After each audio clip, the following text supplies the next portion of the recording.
and thank you guys so much for joining us here on a very special Facebook Live today. My name is Olivia and I'm one of the animal care specialists here at Hamill Family Wild Encounters. And here with me I have Francine, who is another care specialist here, and Scott, who is also just for backup, but he is one of our care specialists as well in Wild Encounters. But most importantly, the one that you guys have all been waiting for, this is Leo. He is our Red Panda. Leo is about 3 years old. We've had him for about 2 years. He came from another institution, but he is going to be working on some training behaviors with Francine, but he is specifically here for a very special day. Tomorrow is International Red Panda Day.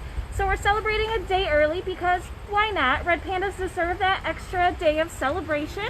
So Leo is going to help us learn a little bit more about Red Pandas, and he'll kind of walk back and forth. He might participate, like I mentioned, he'll be doing a training session. So if he participates, he'll be getting some training, or excuse me, some treats. So right now Francine asked him to step on that station or on that platform. And what I like to think of that as more of like an assigned seat.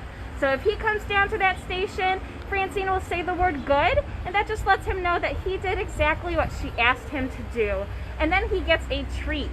So this is called positive reinforcement training, and we do that with a lot of our animals here at the zoo, and that's just to make sure that they know that they're doing the right behaviors when we ask them to. And so if for some reason Leo decided not to participate or decided to walk away, that is a-okay. He can walk away at any moment. It is all up to him, and it is his choice. So for that, if that does happen, we just wouldn't give him any treats. And we would either ask him to do the behavior one more time, maybe ask him to do a different behavior, or we might end the training session depending on the situation. So if you notice, Francine just asked him to stand up. And that's another behavior that we're working on with Leo. And that's a great way for us to get a good look at him, get a good look at his body, and if he has any lumps, maybe some scratches or missing patches of fur, we're able to look at that without necessarily having to restrain him or stress him out. So he is able to do that all on his own, so it is voluntary, but this also helps us just minimize stress for both parties. So we're less stressed out, and so is Leo, but it helps us take better care of him.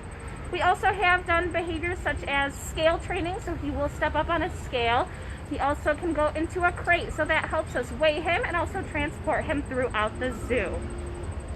So as Francine and Leo are working together, I'll talk a little bit more about Red Pandas and why they are so neat and why they deserve to be celebrated for National Red Panda Day. So currently Leo is getting some craisins and maybe some grapes. He might also be getting some biscuits, and those are his favorite treats, but those aren't a large portion of his diet. Actually, it's quite a small portion. So about 95% of Red Panda's diet consists of bamboo, which is a lot, and in the wild they would typically find different species or different types of bamboo. The ones that are more nutritious are the ones that they would look for, but they will eat a lot of bamboo, typically the leaves and the shoots of all of the bamboo. They also eat a variety of, berries and sometimes other plants, and they are technically classified as carnivores. Even though Leo or other red pandas don't eat too much meat, their ancestors, that they had come from, they were carnivores. So Leo doesn't eat too much meat here. In the wild, they might eat sometimes eggs, small mammals, or small birds if they need to, but like I mentioned, they will eat mostly bamboo or other types of fruit. Here at the zoo, we might give Leo, like you see here now, that was a biscuit. That is a leaf eater biscuit, and that is one of his favorites, but that is a part of his diet. So it's the same idea as dogs getting dog food. It just provides him that extra vitamins and nutrients to give him that full diet. And then he also gets about 3 pounds of bamboo a day, and then a variety of vegetables just to keep him healthy. So Red Pandas are from the Himalayas of different countries such as India, China, and Nepal. So they do live in mountainous areas, and they are very well adapted to cold temperatures. So like you and I might be getting ready for the winter, we're starting to layer up, we're starting to maybe complain that it's a little cold. I'm not, but some might be not ready for that cold winter. However, Leo is going to be thriving. So he is fully equipped for that winter or that cold weather. If you notice, he has a very thick coat. It's actually 2 layers of coat that helps him stay warm. It provides a lot of insulation, and so when he is in the winter or over the cold weather, he's very comfortable with that. And so they also have, red pandas also have fur on the bottom of their feet. So most mammals will have some padding or some sort of cushion on them. However, red pandas do not. They have fur instead, and that helps them stay warm when they are walking on cold objects or maybe on the snow or the ice. So they're able to stay warm while walking on that cold surface. Leo also has a very bushy tail, if you notice, so that is covered in fur, and that helps him stay warm as well. So if you notice, his nose does not have any fur. So when red pandas are sleeping, they might wrap their tail around their nose so that they can stay warm. So it's almost like having a blanket or just something really nice and warm to help them stay comfortable in the cold. So they are very well adapted to living in the cold, and they also are very well adapted to living in trees. So red pandas are arboreal animals, which means that they typically live in trees. They will sometimes come down to the ground, maybe to walk from one tree to another, or maybe to look for food. But for the most part, they do spend their time in trees. And I know I mentioned Leo's tail is really long and furry, so that tail does help him stay warm, but it also helps him stay balanced when he's on trees. So if he is walking on a smaller branch, that tail helps him balance and steer while he's walking, so he doesn't tip over or have issues walking on any of those branches. We might be a little too far away, but you guys may be able to see his claws. That's another adaptation that helps him stay fully supported on branches. So those claws are semi-retractable, so they are able to kind of push them out and put pressure on a branch or on something that they're walking on. So that provides grip and support when they're walking on those trees. So that helps them stay arboreal. So Francine is also working on a target behavior. That is one thing that I did not mention earlier when I was talking about training. But targeting is, if you notice, she's holding a ball on a stick. So that is what we call our target stick. And we're asking Leo to target, which is just having his nose touch that ball on the stick. And once again, when he does that, he gets a reward. And we typically branch other behaviors off of that target. So what we want is for him to follow that target stick, and we're able to move him around the enclosure or around the zoo, maybe things like into the crates. That's kind of how we branch into other behaviors, like I said, the crating behavior. So how... Go ahead. I'm so sorry. Sorry. Go ahead. How much does Leo weigh? Leo weighs about a little over 5 kilograms, so close to 12 pounds. And how old is he? He's about 3 years old. Is he a good jumper? I believe that they can jump a little bit. I think they typically rely more on climbing, so they might have a little hop to them if they're hopping from maybe one spot to another, but they probably can't do too far than a couple feet. Where is his favorite place to hang out during the day?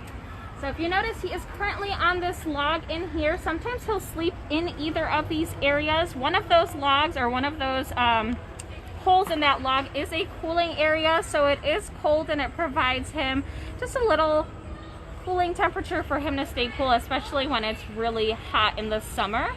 He also does like to stay up in the tree, which he might do that later on, maybe when he's done training. But he does like to kind of hang out in the tree there, just so he can observe, monitor everybody, and then he can also sleep with a little bit of quiet.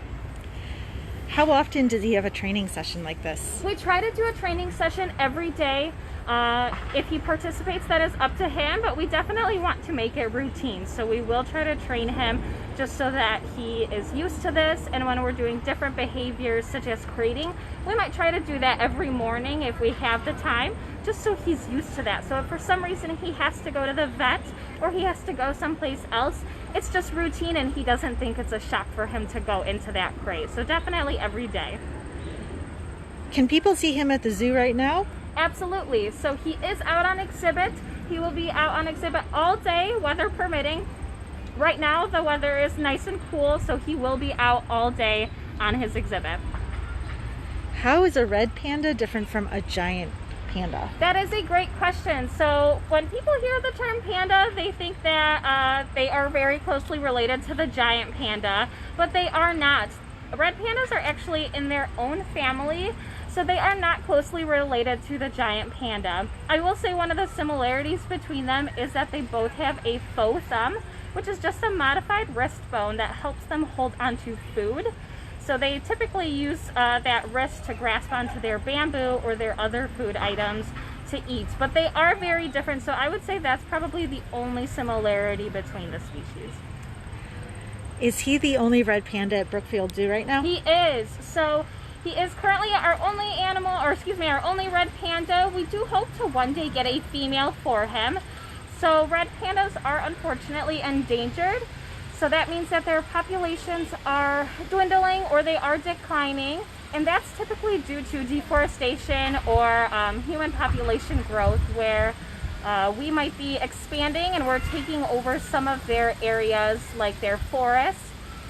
So what zoos tend to do is work with other zoos, and we have a species survival plan, and that is what some zoos do to kind of pick a mate. I would call it like a dating pool or a dating site for our red pandas and other animals. You may have heard that in other videos that we've had, but so we will work with other zoos to find a mate for Leo, and hopefully one day in the future we will have someone to accompany him and hopefully have some offspring. What defenses does he have against predators? That is a great question. So they have really sharp claws. I know he looks cute and cuddly and sweet, and he is typically very sweet. But if he is startled or if he feels threatened, he will stand up on his hind legs and he will use his claws to kind of swat at a predator. So they'll kind of use those paws to swing at a predator. Hopefully that will get rid of them. They are quite smelly too. We might not be able to smell it right now, but they have scent glands on the base of their tail. So some predators might not think they're too nice smelling. So that is another way that they're able to kind of deter predators, but typically those claws. How much does he eat every day? That's a great question. So he eats about 3 pounds of bamboo. He eats about, I will say, 120 grams of vegetables, and then about 120 grams of those biscuits that I was talking about, those leaf-eating biscuits that he is currently getting. So it is quite a bit, but our nutritionist here at the zoo has calculated the right amount for him to get, and then of course he gets treats as long as he participates in these training sessions. What is the typical lifespan of a red panda? So in the wild, they would probably live about 8 to 10 years. Of course, they have to face predators and population declining due to deforestation and things like that. So in professional care, they can live over 15 years. So they can live much longer as long as they are well taken care of. So here at the zoo, we have vets on site that can always monitor him, and really he has no predators. So he should live a long time here. What other animals is he related to? So he isn't closely related to any animals that are alive. I will say the closest, and it's difficult for me to say because it is still a distant relative, would be the raccoon. And that's not even a very close relative. So they are in their own family, like I mentioned before, but I would say maybe the closest very distant relative would be the raccoon. Do they swim at all? They actually do. So Leo here is not a huge fan of water. We do in the summer give him a fairly decent size tub to provide him just extra water to drink, but I have never seen him swim in it. But I have seen footage of red pandas swimming, so they definitely can swim, and they are fairly good swimmers. And what are their predators?